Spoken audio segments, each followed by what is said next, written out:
The first time we experience something, it starts to create a groove in our neural network, nerves, or responsive centers. As the experience recurs, the groove becomes a pathway. Eventually, the pathway becomes an embedded habit.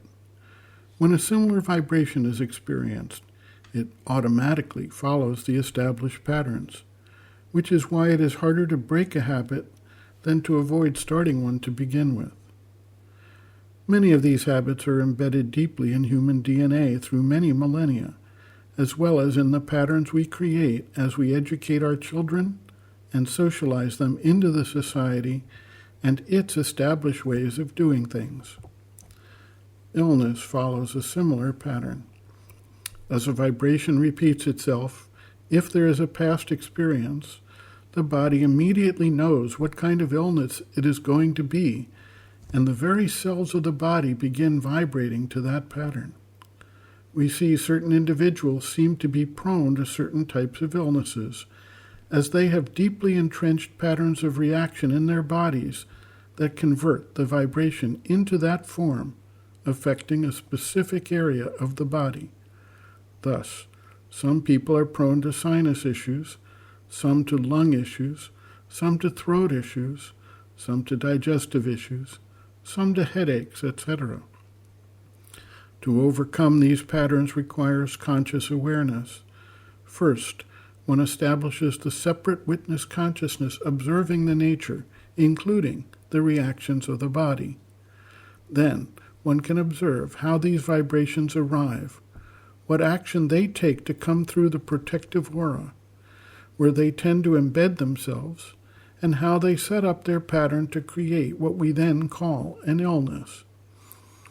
Once one can observe these various stages, it becomes a matter of finding methods to break the chain of the reaction or pattern at some early point in the process. It is interesting to note that the action of mind and will can play a considerable role in strengthening and supporting both the vital envelope and the physical body. We have historical instances where certain doctors had such a strong will that they entered fearlessly into areas of epidemics and treated patients without themselves becoming ill. There are also instances where certain physicians exhibit such a strength of healing energy that, by their very presence and aura, they help to cure patients of various types of illnesses. Sri Aurobindo recounted the story of how a wandering sannyasi cured his brother of a serious illness. The sannyasi requested a glass of water, cut it with a knife while intoning a powerful mantra over the water. After drinking the water, the brother was quickly cured of the illness. In this case, even a full-blown serious illness could be reversed through the power of consciousness, setting up a new vibrational pattern in the patient. The habit of illness is capable of being changed.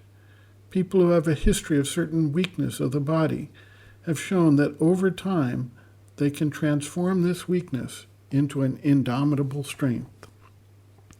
Sri Aurobindo writes, quote, "What I meant was that the body consciousness, through old habit of consciousness, admits the force of illness and goes through the experiences which are associated with it. For example, congestion of phlegm in the chest and feeling of suffocation or difficulty of breathing, etc. To get rid of that, one must awaken a will and consciousness in the body itself that refuses to allow these things to impose themselves upon it. But to get that, still more to get it completely, is difficult. One step towards it is to get the inner consciousness separate from the body, to feel that it is not you who are ill, but is only something taking place in the body and affecting your consciousness.